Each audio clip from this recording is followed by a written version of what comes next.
Fala galera, mais um episódio do Souza Cast, que aqui treinar também é conhecimento, ou ao contrário, conhecimento é treinar. Aham.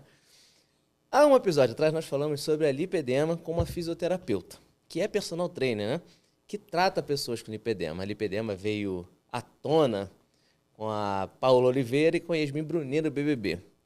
Se treinar é importante para a lipedema, tem um ponto importante, precisamos também saber comer.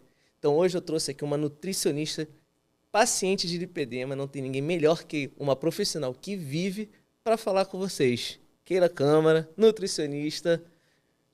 Tudo bem com você? Obrigado Tudo por estar bem. aqui.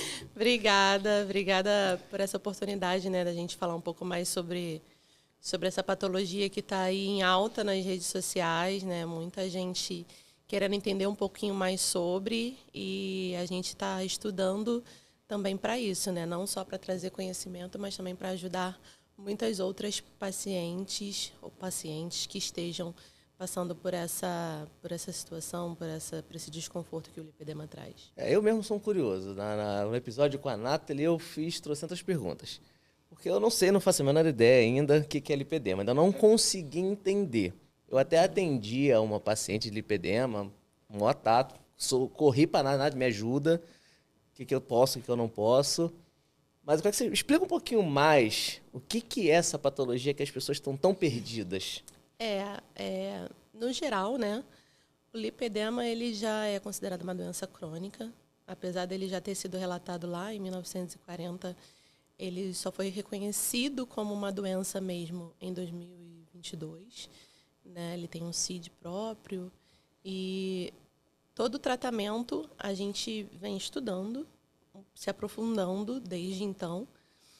E ele é uma doença que gera um acúmulo de gordura desproporcional, de forma simétrica, né, nos membros, mas é uma dificuldade de realização de lipólise, gera essa dificuldade de realização de lipólise, e é uma gordura específica, uma gordura mais inflamada. Então, o que acontece? Essa mulher ela não vai ter, e eu falo mulher, gente, não significa que só mulheres podem ter lipedema, né? Mas é que são casos um pouco mais raros em homens, mas em grande massa, mulheres que têm, né? E essa predisposição a gente já detectou também que é uma predisposição genética, então provavelmente nessa família, não só essa mulher, mas aí, né, seus antecedentes, antepassados, a gente também vai encontrar características de lipedema. Mas, no geral, nesse contexto, é uma doença crônica que gera essa gordura desproporcional com dificuldade de lipólise. Né? Uma gordura inflamada, uma gordura que dói. A gente fala, lipedema dói. Guardem isso. Lipedema dói. Principalmente quando está no auge de inflamação. Então, é algo que precisa ser tratado, né, até pela qualidade de vida dessa paciente. A paciente, ela reclamava muito de dor nas pernas. Ela tinha as pernas pesadas, ela até teve uma perda de peso acentuada. Em um ano, ela chegou a perder 35 quilos. Mas as pernas dela, ela reclamava muito de dor no joelho, muito de dor na coxa, muito de dor na panturrilha. E deixa eu aproveitar e te fazer uma pergunta, para tirar uma dúvida, acho que é a dúvida de todos aqui. Aquela meia de compressão realmente ajuda a paciente de lipedema ou é mito? Não. Ajuda sim. E é um dos pontos do tratamento conservador, né? Porque, como eu disse, a doença ela precisa ser tratada de forma multidisciplinar. Então, não adianta só um nutricionista acompanhar, mas precisa, sim, endocrinologista, angiologista, se possível um cirurgião, né, vascular.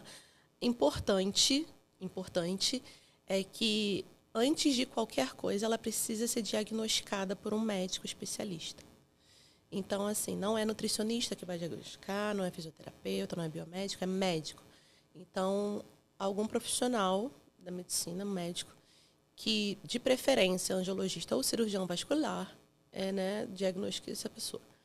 Eu sou diagnosticada por uma cirurgiã maravilhosa, né, a doutora Ju Tenório. Beijo, Ju. Através dela também eu tive um contato maior com os conhecimentos, né, do meu próprio tratamento, e dali que eu decidi também me aprofundar, né, estudando mais. Mas a meia de compressão, ela de fato é um ponto importante, a paciente ela precisa usar mesmo, porque ela tem uma dificuldade no seu sistema linfático, né? Então, nós, e aí eu me incluo porque eu também sou uma paciente, né, de lipedema, nós precisamos, de fato, tratar nosso sistema linfático, olhar para esse sistema com carinho. E eu digo que assim, é uma combinação da meia de compressão com as drenagens linfáticas específicas aí de rotina, né? Uma vez por semana, se possível, já dá uma ajuda. Mas a meia de compressão ela é importantíssima, sim. Ela usava muito, ela até importou uma meia da Alemanha para poder usar e ela só tinha conforto mesmo com a meia. Você falou num ponto importante. Depois que eu conversei com a Nathalie, eu fiz uma caixinha de perguntas no Instagram, algumas pessoas vieram perguntar, me dando várias perguntas. Você falou do ponto do diagnóstico. Isso é um ponto importante, que as pessoas, como não sabem, vão procurar ajuda no seu nutricionista, no seu personal, na sua fisioterapeuta, até no seu cardiologista. Sim, eu recebi essa mensagem. Não sei até que ponto. Gente, eu não sei, tá? Vou perguntar, ela vai dizer. Mas quem te diagnosticou com a lipedema? Qual foi a especialidade? Então, a médica que me diagnosticou, ela é uma cirurgiã plástica com especialidade, né? Ela é muito mesmo especialista, com um bom reconhecimento no Brasil e fora, em lipedema. Então, por que eu procurei diretamente uma cirurgiã? Porque ela já lida também com outro tratamento, que é o tratamento mais invasivo, através da lipoaspiração específica para lipedema, né? E não é uma lipoaspiração comum, não é qualquer cirurgião plástico que vai realizar, que pode realizar. É uma cirurgia que ela tem a habilitação para retirar até gordura a mais do que o limitado ali pela lipoaspiração, né? Então, por ser uma região muito irrigada, né? A pessoa que tem lipedema, ela tem microvasos, é uma região que tem que ter certos cuidados, né? Mais porque sensível, é muito né? mais sensível e pode ser uma cirurgia até mais perigosa se não for realizada por um profissional aí habilitado. Então, eu procurei a doutora Juliana justamente porque o meu interesse era, se o tratamento conservador me resolver o que eu queria, né? Beleza, ok. Mas, caso eu ainda tivesse alguma questão, eu ia procurar pela lipoaspiração específica, né? Então, assim, ela me avaliou de maneira geral e me diagnosticou. Quem pode diagnosticar? Médicos. Só médicos angiologistas e cirurgiões vasculares? Não. Médicos que tenham aí o conhecimento, né? E aí a gente envolve endocrinologistas, cardiologistas também podem, porque normalmente essa mulher ela pode ter aí patologias associadas, ela pode ter outras comorbidades, ela pode ter, sim, uma questão vascular, né? Então, uma questão também cardíaca, tem alterações hormonais, então é importantíssimo que ela seja acompanhada também por endocrinologista. Eu tenho um endocrinologista que me acompanha desde 2017, né? Então a gente também vem trabalhando em conjunto em mim. Mas é isso, assim, os médicos que estão procurando se especializar, né, na patologia, eles têm habilitação para diagnosticar. Mas é importante que a gente detecte, identifique que esse profissional, de fato, tenha um conhecimento adequado, né? Porque só ser médico não, ao meu ver, tá? Não é o suficiente. A gente tem aí, até pouco tempo atrás, a gente tinha uma baixa num subdiagnóstico, né, do lipedema. Muitos diagnosticavam apenas como obesidade, sobrepeso, mas, na verdade, a gente entende que o lipedema ele pode vir associado a todas essas comorbidades. Então, a pessoa que tem lipedema ela pode ter, sim, a obesidade associada, ou ela pode ter só o lipedema, ela vai identificar também, pode ser uma pessoa magra, tá? Não necessariamente uma pessoa que tenha aí visualmente uma estética de sobrepeso e obesidade, mas ela pode ser também uma pessoa que visualmente você está, né, identificando que é uma pessoa magra, mas tem suas questões com o lipedema. Aliás, a exemplo disso eu tenho a minha mãe, que é uma pessoa que você olha, não diz que tem sobrepeso nem obesidade, mas ela tem lipedema. Gente, agora eu tô surpreso. Até no magrinho pode ter lipedema. Até uma pessoa magra Na pode minha ter. cabeça, só naquelas pessoas que tinham, assim, obesidade. Que, inclusive, eu descobri outro dia que a obesidade é classificada hoje como doença. Eu não sabia. Há bastante tempo, até bem antes do Até convidei lipedema. um amigo médico para ele vir conversar sobre isso.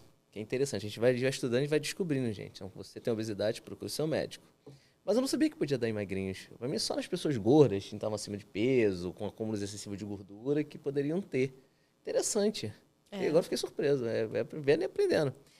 Exatamente. Tanto que a gente, uma das coisas que a gente pontua bastante, né? Como o lipedema não é uma gordura comum, é uma gordura doente, é uma gordura inflamada, o tratamento para a obesidade, ele não é o adequado para o tratamento do lipedema. Então, você vai tratar a obesidade, você vai lidar com essas questões, né, de redução de gordura ali referentes à obesidade, mas a gordura do lipedema ela vai continuar. E isso é importante a gente frisar, né? Porque muitas pessoas estão sendo encaminhadas para uma cirurgia bariátrica, por exemplo, e achando que todo o corpo vai ser emagrecido. E não é a realidade. Ela vai perder a gordura da obesidade. Se ela tiver lipedema, a gordura do lipedema não vai ser perdida.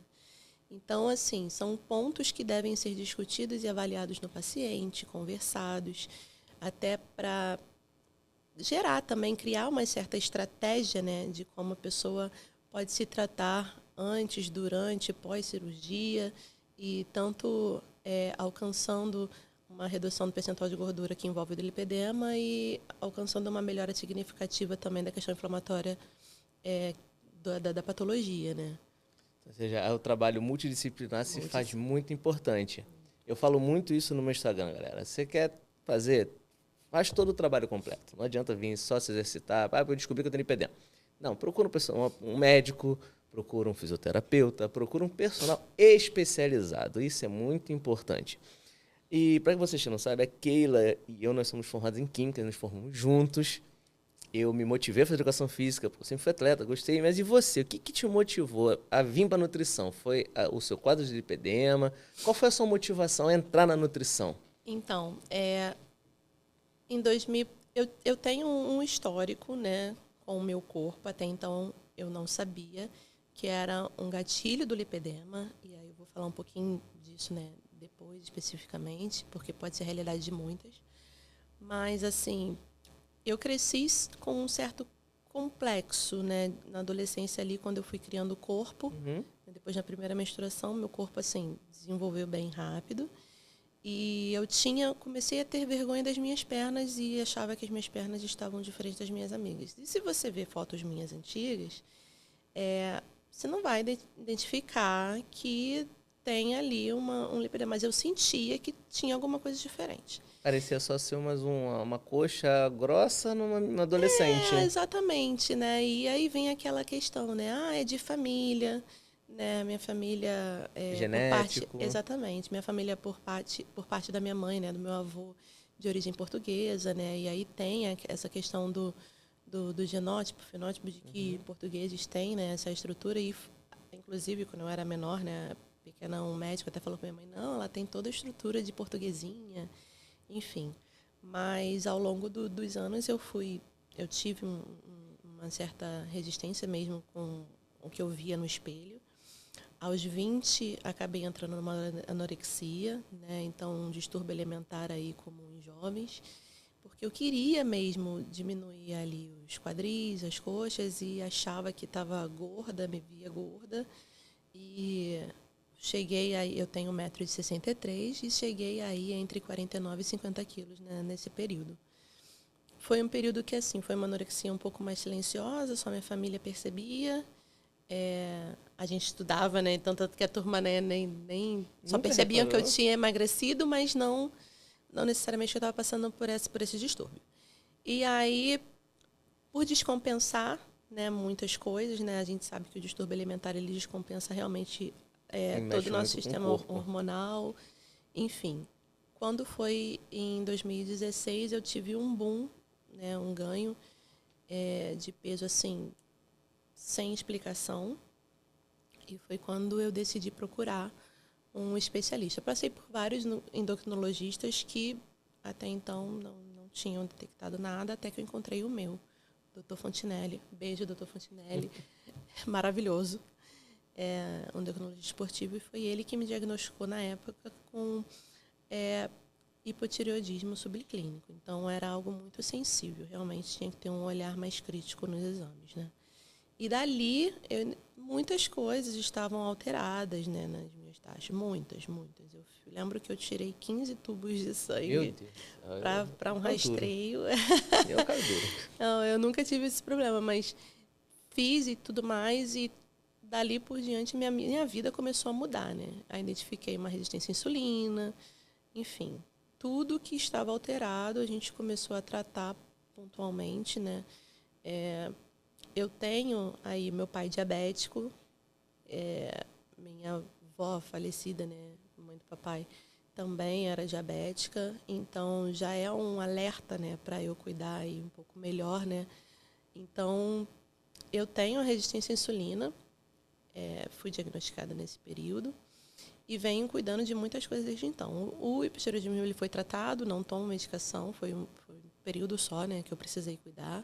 Mas o que deu um gatilho, uma mudança na minha vida, e falo que foi uma metanoia mesmo, foi a questão alimentar associada à atividade física. Eu já treinava, porque aos 16 eu fui diagnosticada com síndrome de Ehlers-Danlos, famosa como síndrome do homem elástico, é uma frouxidão ligamentar generalizada. Então, aos 16 anos, um especialista de ombro, que era o que estava me dando muito mais dor na época, disse que eu teria que treinar para o resto da vida. Então, realizar atividade física já era algo de rotina, até por uma necessidade mesmo, né? Depois desse diagnóstico, ficou mais importante ainda, né? Muito mais. O ganho de massa muscular, para mim, é importante. A manutenção dessa massa muscular é importante. Então, a musculação ela passou a fazer parte da minha vida. Graças a Deus, eu gostei, peguei gosto e continuei treinando e melhorei aí o meu empenho, né, na musculação. Mas foi associando com a alimentação e com todo o cuidado ortomolecular do meu endocrinologista que eu tive uma virada mesmo, tanto de mente quanto do corpo, tudo mudou. E eu comecei a perceber que não só em mim estava mudando, né? Eu estava ficando mais saudável, mas as pessoas ao meu redor estavam se interessando, até se inspirando, querendo também entender um pouco mais como elas poderiam fazer, como elas poderiam mudar, né, a rotina. Como é que poderia passar pela mesma mudança que você estava passando? Pela mesma mudança. E aí eu comecei a conversar, né, a postar mais, postava muito meus treinos, postava muito minha evolução, né, física, pessoal, eu ali. Acompanhei tudo. Então, tive bastante mudança, melhora, graças a Deus. E aí, a partir desse momento aí, eu falei assim, poxa, já sou química, entendo bastante de bioquímica, e o conhecimento em nutrição, que era algo que eu buscava sozinha, eu também tinha bastante. Eu lia muitos artigos e eu acho que isso acaba sendo interessante, acabava indo para as consultas e tendo uma conversa quase técnica, assim, com o meu médico e com o meu nutricionista também. Nutricionistas têm nutricionista também, gente. Então, assim, tem um nutricionista esportivo e eles me acompanhavam, me orientavam, e eu fui pegando gosto e estudando sozinha, até que eu falei, não, cara, para ajudar outras pessoas eu preciso ser habilitada para isso. Então, assim, nunca foi minha pretensão ser blogueira fitness de ficar dando pitaco em alimentação alheia, né? Mas, pelo contrário, de querer ajudar. Mudar vidas E ser habilitada para isso, né? Que é importante. Então, quando eu decidi, de fato, entrar. E aí entra uma situação interessante, né? Eu fiz a matrícula, eu não vou esquecer disso, eu fiz a matrícula no dia, num dia 2 de julho, e uma semana depois, no dia 9 de julho, meu aniversário, eu descobri que eu estava grávida. Meu Deus, que presentão. E 2 aí presentes. Eu falei, que coisa linda. Eu vou entrar, eu trabalho, né? Fora isso, eu tenho minha vida, a parte assim, de trabalho, voltada para a minha área de química, gestão e tudo mais. Mas eu falei, cara, e agora, né? Não, vou encarar, né? Conversei com a minha família, eu tive um apoio absurdo. Isso é muito bom. E eu não precisei trancar a faculdade, foi todo assim, meu filho nasceu no domingo, eu tive uma aula no sábado anterior, prática, meu filho nasceu no domingo, na terça-feira eu estava com meu filho no colo fazendo relatório e enviando o professor. E eu tenho registros disso até nas redes Gente, sociais. que legal. Porque assim, eu acho até importante porque a gente no puerpério também, a nossa cabeça fica meio que um pouco bagunçada, né? E o estudo ele me deu uma estabilidade também emocional muito boa. Te ajudou a manter a mente, né, no lugar. Eu tirava um pouco o extra foco ali da maternidade, apesar de viver intensamente a maternidade, mas me fez muito bem, me faz muito bem estudar, você sabe. É muito gostoso. E aí, nesse inteirinho, assim, que eu fui diagnosticada. Por quê? Porque 3 momentos da mulher são cruciais para desencadear aí a estética do lipedema e a piora, né, nos sintomas, o agravamento aí da doença. Que é na primeira menstruação, na gravidez e na menopausa. Mata uma curiosidade minha, que já você tocou nesse assunto, a gente não tinha conversado isso ainda. A lipedema te atrapalhou durante a gravidez, te incomodou, te gerou algum incômodo ou não? Então, boa pergunta. No meu caso, não muito, porque como eu venho de uma vida de atividade física, e a atividade física ela é assim importantíssima para a questão da circulação e a drenagem também, né? Continuar com a drenagem é importante para a questão também da qualidade de vida. A grávida ela já tem aquela sensação de peso nas pernas, né? Naturalmente, por conta do peso da barriga. A lipedema duplica. Exatamente. Só que eu continuei treinando, porque era a minha rotina e é o indicado hoje. As pessoas ficavam com receio, né? Minha mãe, beijo, mãe. Minha mãe ficava, você vai parir essa criança na academia, porque eu com aquele barrigão lá de 7, 8 meses agachando. Treinando. É importante. É importante porque já fazia parte da minha rotina. O que não pode é você iniciar uma atividade dessa depois de engravidar, né? Aí não. Mas manter a sua atividade, né, normal. A única coisa que eu fiz, e aí por orientação também do meu obstetra, foi reduzir a carga, né? Modifiquei um pouco os treinos, adaptei um pouco, até porque essa pressão ali intraabdominal ela pode agravar o quadro de diástase. Então, eu tive também todo esse cuidado, né, esse acompanhamento ao longo da gestação. Né? Sim. Além, então, tem que ter um acompanhamento também do treinador físico que entenda também do treino de gestantes. Especialista. Então, exatamente, um especialista que treine gestantes. E aí eu tive, né, todo esse acompanhamento, assim, graças a Deus coloquei uma barriga gigante. Gente, eu vou pedir pro Vini colocar fotos, tá? Eu vou mandar fotos para ele. A minha barriga ficou imensa. Eu tive também o agravamento, sim, do lipedema, mas não foi algo que eu foquei, porque eu sabia que isso poderia acontecer por questões hormonais. Porque o que alimenta o lipedema? Estrogênio. E na gravidez? Na gravidez, o estrogênio está lá no telhado. Na gravidez não tem jeito, né? Então, como na paciente com lipedema o estrogênio ele já é aumentado, no período gestacional não tem como a gente impedir isso. O que a gente pode fazer é manejar os sintomas, né? Minimizar os sintomas através de alimentação. Exatamente. Ali. Alimentação, atividade física, drenagem linfática específica para gestantes, porque também, né, não é qualquer jeito. Não. Meias de compressão também é importante. E aí tudo isso tem que ser orientado por especialistas, tá? Então, eu tive o benefício de passei a gestação inteira sem ter edemas, inchaços, né, absurdos. Não fui aquela grávida de pezinho de pão doce. Pelo contrário, o único momento que meu pé inchou foi num sábado à noite. Meu filho nasceu no domingo. Então, assim, foi bem específico. Já era o último minuto. Foi específico. Mas fora isso, não. E algo muito importante tanto para mulheres gestantes quanto para mulher com lipedema e mulheres com lipedema e gestantes, a atividade física aquática. Isso é muito importante, porque a atividade física aquática, além dela ajudar a minimizar ali o peso, né, e o impacto, ajuda a drenar também. A pressão da água ela ajuda a realizar essa drenagem ali naturalmente. Então, 1 hora aí de uma atividade aquática bem feita, quase equivalente a 1 hora de drenagem. Então, a gente precisa também entender isso. Então, mulherada, ficou grávida, não para de treinar. Se você já treina, continua. Eu falo isso para as minhas amigas, para minhas colegas, para as minhas seguidoras. Vai treinar. É o melhor remédio. Vocês estão vendo? Saúde é investimento. É cuidado. Se você já está grávida, você já treina, treina.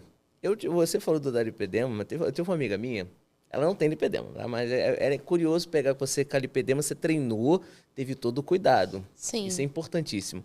Mas tinha uma amiga minha que estudou comigo, a Juliana, pasme, ela fez crossfit os 9 meses de gestação.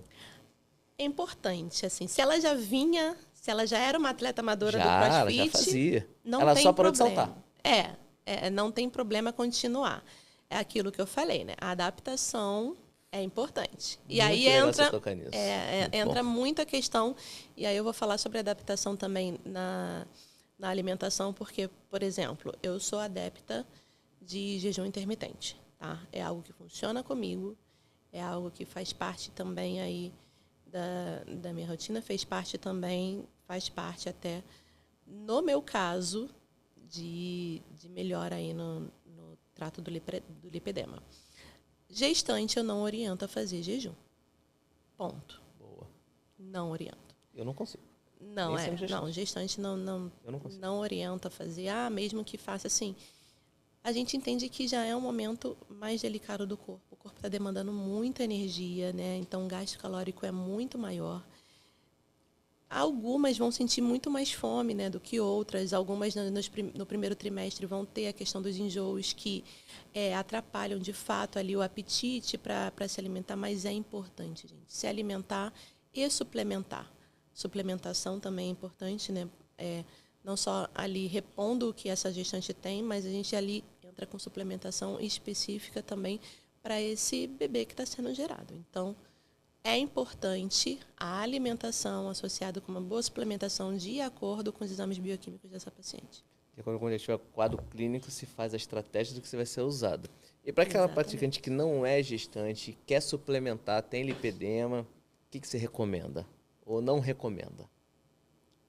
Vamos lá. Eu vou falar só uma coisa que eu não recomendo de cara. Colágeno. E aí você fala assim, nossa, gente... Vai gerar polêmica. Não vou gerar polêmica, porque isso é evidência científica. Vai dar polêmica, mas assim, por que eu falo de cara, né? Se essa paciente, ela tá... Gente, lipedema é algo que envolve inflamação sistêmica, tá?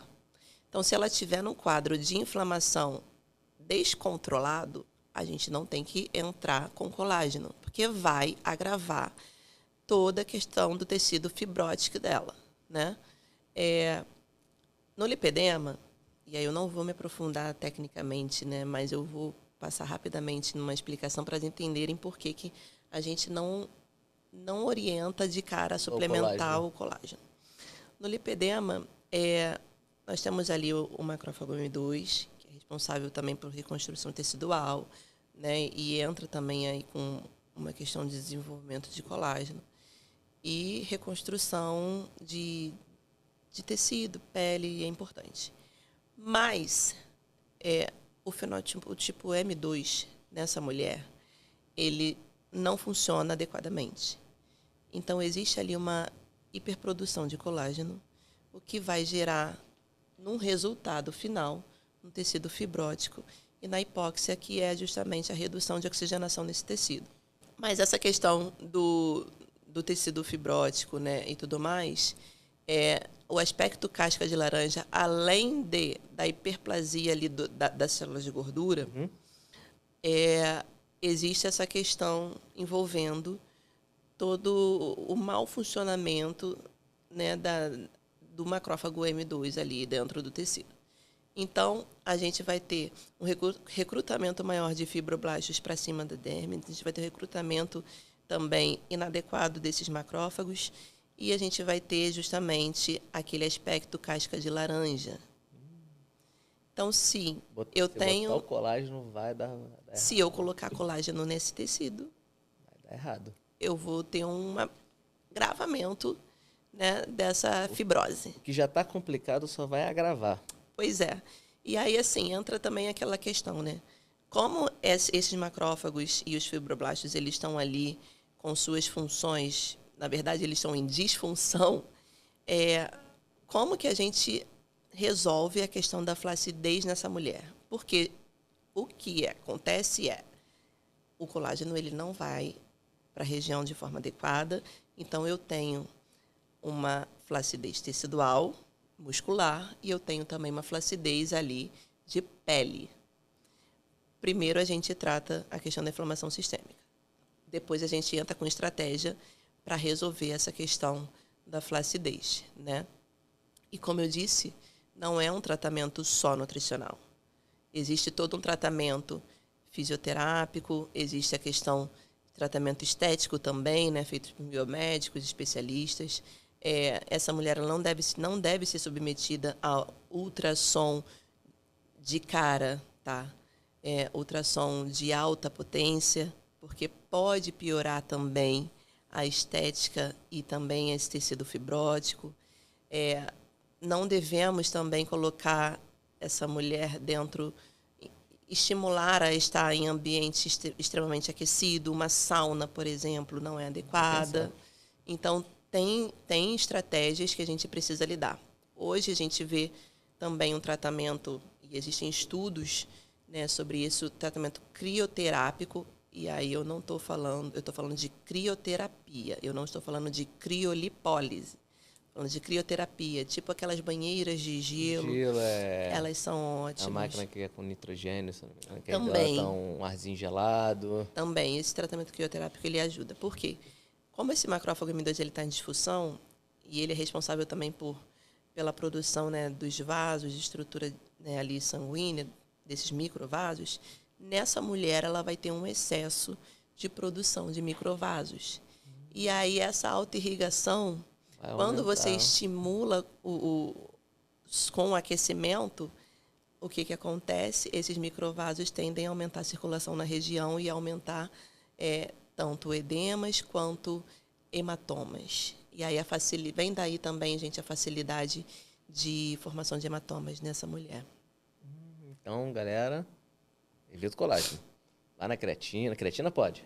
Creatina pode, mas assim, pode também. Creatina tem aí uma polêmica. Ih, ó, mais polêmica. Mas antes de a gente entrar no problema da creatina, vamos lá, cafeína. O pessoal adora pré-treino. Cafeína, nem pensar. Vamos reduzir na cafeína? É melhor? Na verdade, antes de a gente entrar no problema da creatina, vamos entrar numa outra polêmica. Do pré-treino. Porque todo mundo acha que só treina se tiver pré-treino. Só que os pré-treinos não são só cafeína. É cafeína, taurina, beta-alanina, até onde isso é perigoso para uma paciente de lipedema ou para um paciente de lipedema. Então, a gente tem que ter um certo cuidado com a saúde cardiovascular desse paciente, né? Então, dependendo das patologias associadas, como eu disse, o lipedema ele nunca está sozinho. Sempre tem alguma coisa junto. Tem sempre alguma coisinha junto, né? Primeiro que, assim, a cafeína, ela não deve ser utilizada de forma exagerada, né? A pessoa toma 1 litro de café no dia. Não, a gente vai reduzir esse café. Vamos usar por estratégia. Vamos, então, usar esse café aí naturalzinho como pré-treino. Vamos aí, apesar de não ser o ideal, mas eu gosto muito de não trazer tanta restrição para o paciente, porque senão não vai ter adesão da dieta, né? Senão não vai ter, não vai seguir. E aí, um quadradinho de um chocolate 70%, 80% junto com café antes do treino, vai treinar ok. Dá para levar numa boa. Dá para levar numa boa. Vitamina C é importante, né? É importante, porque é antioxidante. E aí, eu já usei particularmente a estratégia de tomar uma vitamina C com arginina, né? Marquinha famosa, tem várias marcas, né? Mas já usei dessa estratégia como pré-treino junto com um pouquinho de café para me dar um up para gás para treinar. Por quê? Porque a vitamina C em si, ela é importante, a gente já entra, né, falando de suplementação aqui, por ser antioxidante é um ponto também importante de suplementar essa paciente, ela tem que estar com a dosagem de vitamina C diária ali adequada, vitamina D, vitamina B12, Ajuda na imunidade magnésio. também, né? A gente ajuda na imunidade, a gente entra com antioxidantes, ômega 3, Só benefícios. EPA, ele é importante. Então, assim, o combo para a mulher, independente de lipedema, normalmente a mulher com lipedema, ela, como eu disse, ela já tem certas patologias associadas. E aí a gente entra no mundo de saúde da mulher. Síndrome de ovários policísticos, endometriose, menopausa. Quando a mulher entra na menopausa, ela precisa também ter ali uma suplementação específica. Se ela tiver lipedema, aí o cuidado também é um pouco, dobrado, maior, né, realmente. Então, assim, todas essas patologias associadas ao hormônio feminino, elas precisam de um olhar cauteloso com suplementação. Antes de sair jogando o suplemento, Antes tem de que sair olhar o jogando. quadro para saber o que você pode fazer e o que não pode fazer, né? Exames bioquímicos são importantíssimos para isso. Galera, cuidado com o pré-treino. Pega leve. Agora vamos na polêmica. Agora que eu quero saber dessa polêmica. Qual é a polêmica envolta na creatina? Porque a creatina é tratada como o suplemento ouro. Sim. Todo mundo pode tomar, todo mundo tem que tomar. Eu mesmo tomo todo dia. Eu também tomo. E qual é a polêmica envolta disso? Agora eu fiquei curioso. Então, como toda patologia que a gente trata de forma ali dietoterápica, a gente tem que ter olhar crítico e clínico para o paciente de forma personalizada. Tá? Uma paciente que tem um excesso de gordura que precisa reduzir consideravelmente e ela tem ali um lipedema de estágio 3, por exemplo, e é importante a gente colocar um quadrinho aí sobre os estágios do lipedema. É um lipedema bem avançado, né, com uma célula de gordura bem volumosa, ela tem aquelas pernas maiores. Se você entra com a creatina para essa paciente, você vai, de fato, ajudar o músculo, né?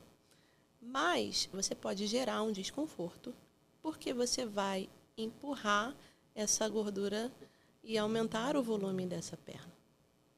E aí você tem também uma possibilidade de aumentar a região edemasiada, a retenção hídrica. Mas não estou dizendo aqui que a creatina vai te inchar, né? Aí, senão as pessoas vão assistir e falar assim, nossa, viu, eu assisti que a creatina retém... Gente, primeiro que se você bebe água de forma adequada, calculada para você, você toma creatina, você treina, não é assim que você vai ter essa questão, né, de retenção. Mas uma pessoa que tem uma patologia específica que já ocasiona essa retenção, ela precisa ter uma certa cautela. E aí a gente fica naquele limitador, né, numa linha muito tênue entre tratar uma sarcopenia e piorar o quadro do lipedema. Então, o que eu indico? Primeiro, a gente vai desinflamar, tentar melhorar o quadro inflamatório dessa mulher, diminuir esse peso, né, porque está em excesso, tentar diminuir reduzir o tamanho dessas células de gordura, né, na questão inflamatória, diminuir a gordura que não é doente também, mas que acaba, né, ocasionando ali um volume também nesse corpo, para depois a gente entrar com a creatina e lidar com o tratamento muscular. E é importante frisar que musculação para mulher com lipedema, além de ser indicada, é extremamente importante, porque há uma tendência à sarcopenia. E aí o Vini pode explicar melhor para vocês sobre a sarcopenia, porque é o educador físico que lida com isso, mas a gente nutricionalmente também lida. E mais uma vez, gente, fica aí, olha aqui, olha aqui. Exercício físico, mais uma vez, sendo o melhor remédio. E que não é só para os saudáveis, para todas as patologias, o exercício físico vai ser o melhor. Porque a sarcopenia vai acontecer em todo mundo. Em mim, nela, no cardiopata, no obeso, em qualquer um. Mas o seu nível de condicionamento, o quanto você treina, é o que vai determinar essa fração. Que a sarcopenia começa a redução da sua massa muscular no corpo. Você começa a ter queda, começa a ter perda. Então, se você treina, você come bem, você dorme bem, bebe água, essa sarcopenia ela vai acontecer numa fração muito pequena ao longo dos anos. Então você não vai chegar lá nos seus 70 anos com o joelho frouxo, com o quadril doendo, com as pernas doloridas. Se você tem uma patologia, vai treinar. Mas quando você treinava, você fazia todas as atividades, todos os exercícios? Ou alguns exercícios são não é que sejam restritos, eles são melhor evitar? Então, eu comecei a treinar muito cedo, né? Então, eu comecei de forma gradativa até chegar num nível mais avançado. Eu cheguei a pegar bastante peso, né? E uma das características da mulher que tem lipedema, do paciente que tem lipedema, é esse surgimento de pequenos hematomas, né, na região afetada, no corpo, justamente porque a gente tem um excesso de microvasos, uma hiperirrigação nessa região, é sensível ao toque, normalmente a pele é um pouco mais fina, é uma região onde a gordura é dolorida, então tudo isso acabava que quando eu treinava mais pesado, no dia seguinte eu estava cheia de reloginhos, né, aqueles pequenos hematomas, né, ao longo do corpo. Eu comecei a entender que o meu corpo, ele sinaliza o meu limite. Fato. Né? Nosso corpo ele fala muito com a gente. Exatamente. Tem essa, não estou aguentando mais. Não, vai! Não é todo mundo que vai responder isso. Se você não é um atleta de alta performance, não caia nessa. Tá? Por isso é importante que também o educador físico personal ele tenha esse olhar mais humano para esse cliente, para essa paciente. Né? E eu tinha alguns exercícios que eu realizava que eu sentia mais dor. E aí eu percebi que, por conta de uma varizes, eu tinha uma dificuldade mais de realizar o exercício na mesa extensora, por exemplo. Né? E essa dificuldade acabava me levando a realizar outros exercícios que complementassem esse que eu não conseguia fazer. Então, a adaptação na atividade física ela é muito importante. O que inicialmente eu não indico? Fui diagnosticada hoje. Isso vale para qualquer paciente, mesmo aquele que já treina há bastante tempo. Fui diagnosticada hoje com lipedema. Eu estou no nível de inflamação, e isso o médico que diagnosticar, né, vai falar assim, poxa, se você sente ali ao toque, né, nessa região que está dolorida, você precisa ter certos cuidados. Atividades de alto impacto, atividades que desencadeiam ali um estresse oxidativo mais rápido, né? Por exemplo, um HIIT, Existe tem assim, uma intensidade alta. Exatamente. Inicialmente, para a pessoa que tem o diagnóstico e que esteja ali ainda naquele quadro inflamatório, ele não é indicado. Porque o estresse oxidativo e essa intensidade da atividade, ele vai gerar mais rápido essa inflamação muscular. Vai gerar mais dor, e vai gerar mais dor e vai gerar também um agravamento na região que está ali com a gordura do lipedema. Então é importante, como é importante o trabalho multidisciplinar. O exercício físico ele é bom para todo mundo, com algumas ressalvas. O que ela está falando é o que ela viveu. O exercício da mesa flexora, da cadeira extensora, incomodava ela no início. Você hoje faz? Eu faço, mas tenho meus cuidados, né? Então você precisa estar sempre adaptando para a sua realidade. A realidade dela é uma, a minha é outra, a sua é outra. Então tenham cuidado. Se você já tem uma patologia, vá com cuidado. Ela apontou uma coisa muito boa. Tem que ir até a falha. Tá doendo, faz mais uma. Não, gente, não cai nessa não. Vocês não são fisiculturistas. Vocês não são levantadores de peso. Vocês não são atletas olímpicos. Tá doendo? Para. Descansa. Se a dor persistir, suspende a atividade. Procura o médico. E vai ver a razão. Pode ser que você esteja com alguma patologia. Pô, você está dizendo que eu estou doente? Não, mas pode ser. Vai dar uma olhadinha. Mesmo que o médico não é nada, é só um estresse. Mas você já fica tranquilo. E bioquimicamente falando, a gente pode aí até gerar uma lesão que não estaria nem programada. Uma lesão vai do nada. Vai trazer algo que não estava no programa. Exatamente. É importante também frisar que, por conta dessa alteração aí na produção de colágeno, como o tecido ele já é mais flácido, né? O músculo já é mais flácido pela deficiência de colágeno adequada na região que deveria estar, os ligamentos e as articulações dessa pessoa também tendem a ser mais frágeis. Então, ela vai apresentar aí também um joelho mais Valgo. cruzadinho, mais valgo. E, dependendo do excesso de peso, isso pode agravar, isso pode dificultar a locomoção. Por isso, até que o indicado inicialmente, principalmente, é a atividade aquática. Gente, atividade aquática é a melhor coisa que tem. Eu amo. Agora não dá mais aula, mas eu amava daquilo. Mas vamos fazer um bate-bola, jogo rápido aqui. Vamos lá. Exercícios que você faz, exercícios que você não faz. Agachamento. Faço, Com mas barra hoje ou com halter? eu faço com barra porque eu já fazia antes, né? Clubista. É, Clubista. não, faço com barra porque eu já fazia antes, mas é importante a gente falar. Não, por exemplo, eu particularmente tenho dificuldade de fazer búlgaro por conta de estabilidade de articular. E isso é importante, gente. A estabilidade articular na atividade física, principalmente envolvendo, né, peso, musculação, quando não é só o peso do seu corpo, ela é crucial. Então, se eu tenho uma patologia, que eu falei, né, inicialmente, a síndrome de Ehlers-Danlos, o SED, que chamam. E te atrapalha, que né? me atrapalha. Então, eu tenho mais dificuldade na estabilização ali das articulações durante a execução de certos exercícios. É para fundo. Então, a fundo é bem difícil. Igual o búlgaro, né? É bem igual o búlgaro. Eu posso fazer, de repente, só com o peso do meu corpo, e aí vou aumentando. Se eu ficar um tempo sem fazer, quando eu volto, faço só com o peso do meu corpo. Depois vou aumentando gradativamente ali no pezinho, nos halteres. Mas, gente, tudo tem que ser com acompanhamento, porque para gerar uma lesão numa execução errada, principalmente para nós que já temos o nosso corpo um pouco mais fragilizado, linha fininha. É rápido.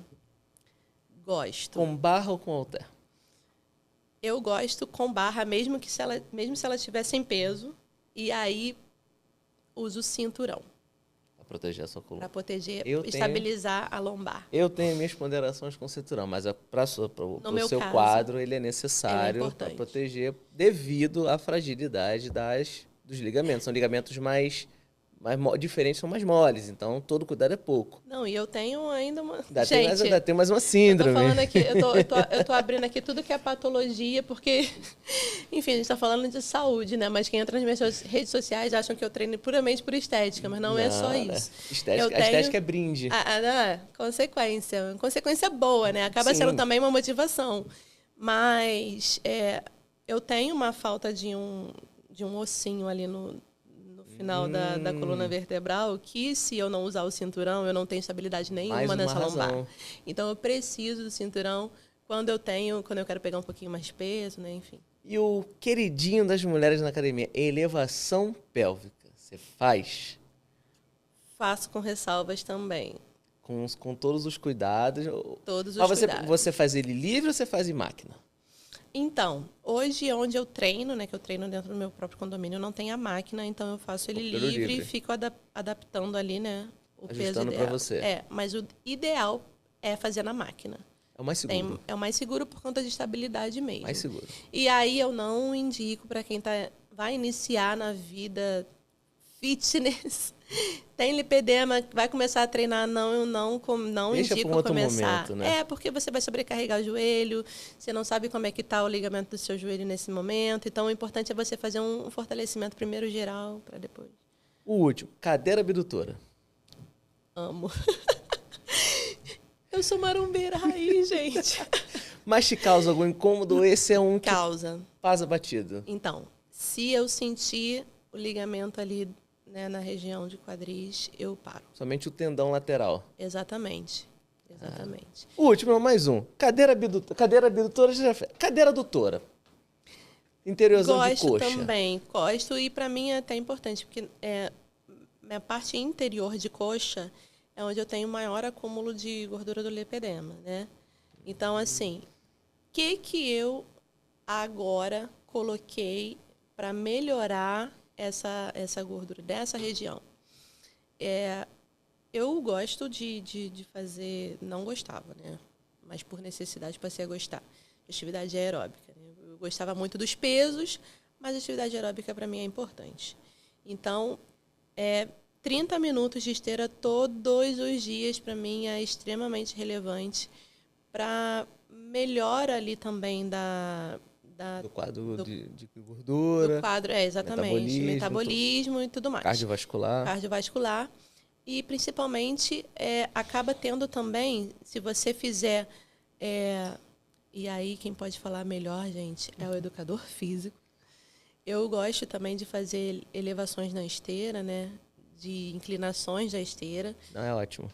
Faz bem. Gosto, mas principalmente porque a gente precisa muito trabalhar a panturrilha. Sim, retorno venoso. Exatamente. Para quem já tem uma dificuldade, né, ali do sistema venoso, enfim, a gente precisa que essa panturrilha, seja de fortinha. fato, seja fortalecida. E aí eu até tenho um testemunho. Na verdade, o meu caso, do início do ano para cá, eu perdi gordura na panturrilha, justamente por conta dessa atividade. Então, assim, a atividade de esteira, com uma inclinação. E aí, gente, para quem está iniciando, não é ideal iniciar já a inclinação. Mas começa na linha reta. Exatamente. Perfeito. E também até a velocidade é importante. Controlar a frequência cardíaca também é importante. Se você não tem um reloginho que você possa ali controlar, tem algumas esteiras que são bem adequadas, que controlam direito, né? Lá, por exemplo, eu não treino mais, não faço a esteira mais com o meu relógio, porque outro dia eu comparei, né? O que estava batendo no relógio na esteira estava direitinho, então eu falei, beleza, sem relógio. Então, mas mantenho ali um certo a sua controle. marca direitinho? Marca direitinho. Que legal. Marca tem umas que não marcam, não. Tem Eu já comparei, o meu marca uma coisa, a esteira está marcando outra. Mas, gente, se você não tem relógio, não tem esteira, não tem, vai no raiz, ó. Aqui, ó, desce, mete a mãozinha aqui. Se tiver, você sentir que tá pulsando muito, dá uma diminuída. Dá uma segurada. Tem que sentir esse ritmo aqui, ó. Se tiver assim, ó, para, diminui. Keila, muito obrigado por você ter vindo. É um prazer recebê-la aqui. Vou receber outra vez, que a gente tem que fazer um debate. Esse assunto ele é muito bom. E a gente tem que entrar muito no assunto de... aprofundar isso aí. Principalmente na dietoterapia para lipedema, gente. Informação de alimentação para lipedema tem crucial. Que ir mais fundo. Fica à vontade. Eu te agradeço a participação, por ter vindo, pelo bate-papo maravilhoso. E o espaço é seu. Fica à vontade. Obrigada, gente. Agradeço assim, a audiência. É importante frisar. Lipedema é uma doença crônica.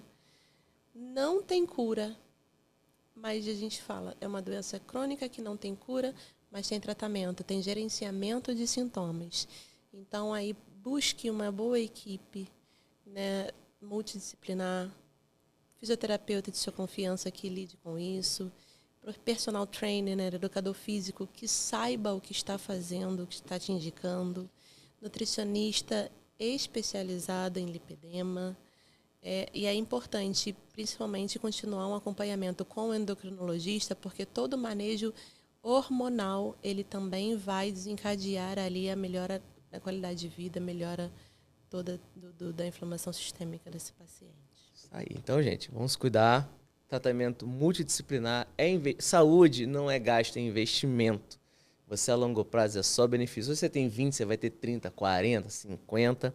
E o que vai determinar a sua velhice vai ser o quanto você investe em qualidade hoje. Então já curte, já deixa o comentário aí, compartilha com os amigos, que aqui é assim. No SouzaCast a gente treina, mas também conhecimento também é treino. Quanto mais conhecimento você tem, mais você treina. Espero vocês no próximo episódio. Muito obrigado.